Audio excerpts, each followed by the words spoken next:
Chairman Warren, I appreciate it. This is a fascinating and important hearing, and I'm delighted to have these terrific witnesses here. Facebook and Google have been profiting off some of the worst propagators, I guess you'd call it, of climate denial.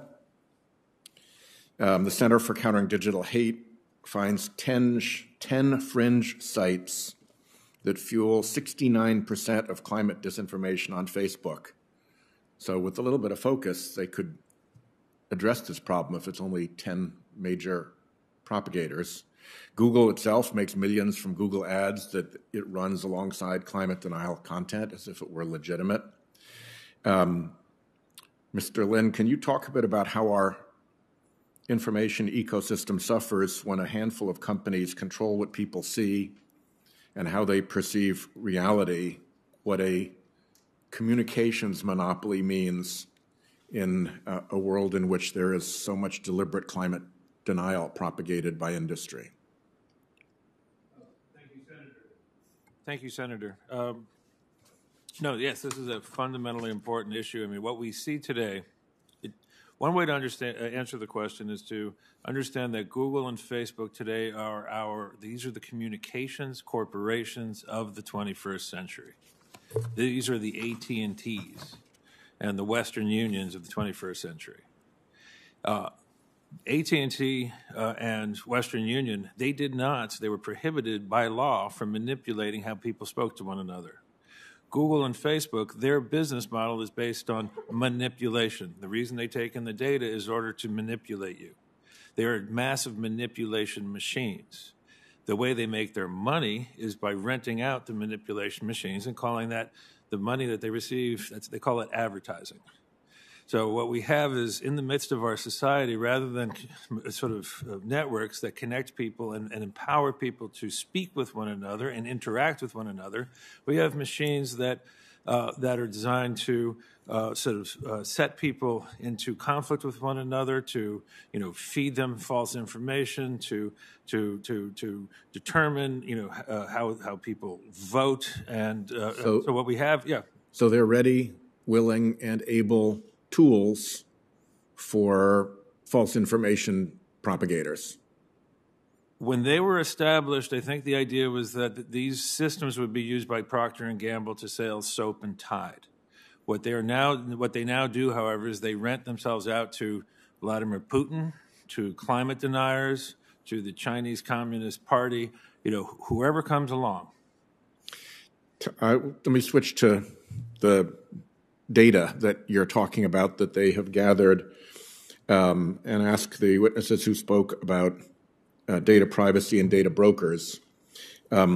What does somebody listening to this hearing need to know about what companies know about them, what data brokers can extract from what companies know about them to sell, and to what extent that information can be individualized back to them, potentially by foreign bad actors, foreign governments?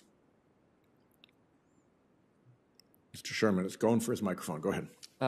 Data brokers know everything about pretty much every American. Where you work, where your kids go to school, how much money you make, your race, your religion, your sexual orientation. And their entire business model is that they can target this to individuals. They sell this data, they offer advertising, like Mr. Lin mentioned, for the purposes of targeting specific individuals. And so these profiles are out there on the open market for sale.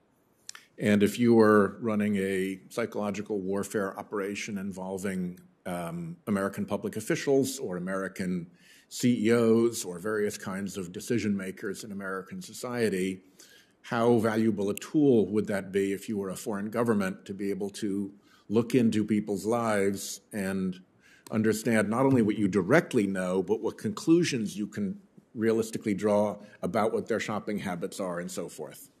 Incredibly valuable for that threat actor. You can buy databases right now of what people search online, how they vote, what they think, and so it's all out there on the open market.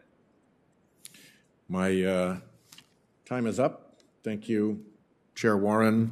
If I could, I'd just add one question for the record so as not to take up too much time.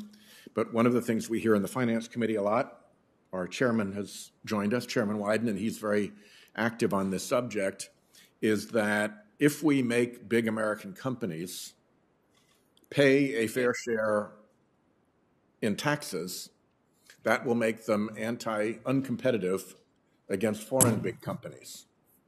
And that's the argument our Republican friends always make. What they ignore is that when big American companies don't pay a fair tax burden, that gives them competitive advantage over smaller American companies.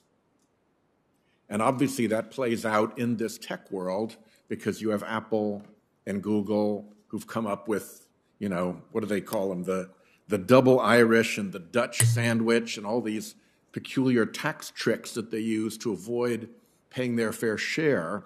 And I'd be interested in your views, again in writing and not now because my time has expired, in how that creates competitive disadvantage with potential contenders against them for competitive advantage in the U.S., and to what extent it locks in financially some of their monopolistic power because, frankly, they put themselves into a place where they don't have to pay taxes, but all their competitors have to, or all their smaller competitors have to. Yeah.